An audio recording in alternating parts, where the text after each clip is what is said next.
আমি কিভাবে কেকের বেসগুলো রেডি করি সেটাই আজকে আমি আপনাদের সাথে শেয়ার করছি। সাধারণত কেকের ডেকোরেশনগুলোই সবসময় আপনাদের সাথে শেয়ার করা হয়, কেকের বেস কখনো তৈরি করে দেখানো হয় না।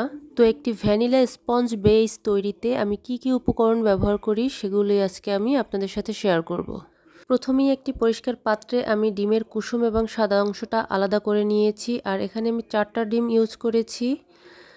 তো ডিমের কুসুমটাকে সরিয়ে রেখে আমি সাদা অংশের সাথে চিনি অল্প অল্প করে দিয়ে এটাকে বিট করে নিচ্ছি। আমরা ততক্ষণ পর্যন্তই এটাকে বিট করব যতক্ষণ না সম্পূর্ণভাবে চিনিটা গলে এর সাথে মিশে যায়।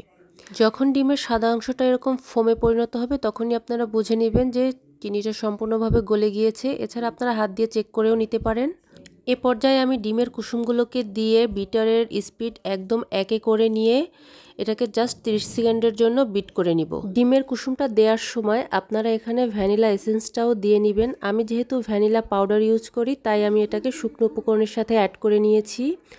আর আমি স্পঞ্জ কেকে কোনো প্রকার তেল ইউজ করি না।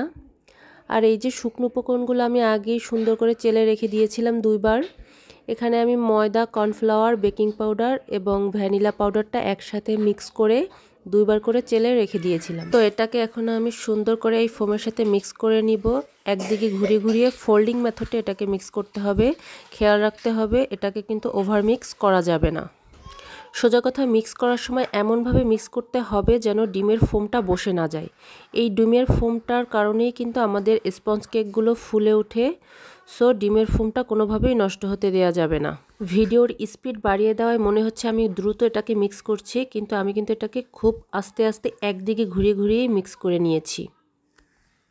খেয়াল করবেন আমার ডিমের ফোমটা কিন্তু একদম একরকমই আসছে, কোনোভাবেই বসে যায়নি। তো এটাকে আমি পরবর্তীতে মোল্ডে ঢেলে নিয়েছি। আজকের কেকটা আমি 2টা মোল্ডে ঢেলে নিয়েছিলাম ব্যাটারগুলো। আর এই যে আমি ওভেনটাকে আগেই প্রিহিট করে রেখে দিয়েছিলাম 10 মিনিটের জন্য 170 ডিগ্রিতে।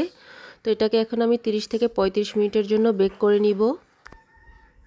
স্পঞ্জ কেকের কিন্তু অনেক ধরনের রেসিপি হয়ে থাকে, কিন্তু আপনারা যে কোনো একটা রেসিপি যদি পারফেক্টভাবে ফলো করেন এবং রুলস এবং ট্রিক্সগুলো যদি সুন্দরভাবে ফলো করেন, আপনাদের কেকও কিন্তু একদম সুন্দরভাবেই ফুলে উঠবে। এই যে দেখুন আমার কেকগুলো কিন্তু একদম ফুলে পুরা মোল্ড ভরে গিয়েছে। কেকের মেজারমেন্ট যদি ঠিক থাকে কেক বেস কখনোই আপনাদের নষ্ট হবে না।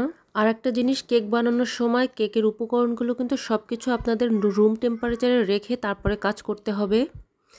এই যে কেকটাকে আমি ডিমোল্ড করে নিয়েছি, দেখুন কেকটা কতটা সফট হয়েছে মাশাল্লাহ। আমার দেখানো পদ্ধতি অনুযায়ী আপনারাও যদি একটি স্পঞ্জ কেক তৈরি করেন আপনাদের কেকও কখনো নষ্ট হবে না ইনশাআল্লাহ। কেকটাকে আমি স্লাইস করেও দেখিয়ে দিচ্ছি ভিতরটা কি পরিমাণ সফট হয়েছে। এখানে এই কেকটা ছিল আমার 1.5 পাউন্ডের একটি কেক বেস, এবং ছোট যে মোল্ডটা দেখেছেন ওটা ছিল 1/2 পাউন্ডের একটি মোল্ড। তো আমি এখানে টোটাল 2 পাউন্ডের একটি কেক বেস নিয়েছিলাম। আর এই যে দেখুন ভিতরটা কি পরিমাণ সফট হয়েছে মাশাল্লাহ। তো একবার এভাবে বাসায় আপনারা ট্রাই করে দেখুন। আজকের মতো ভিডিও এ পর্যন্তই। সবাই অনেক ভালো থাকবেন। আল্লাহ হাফেজ।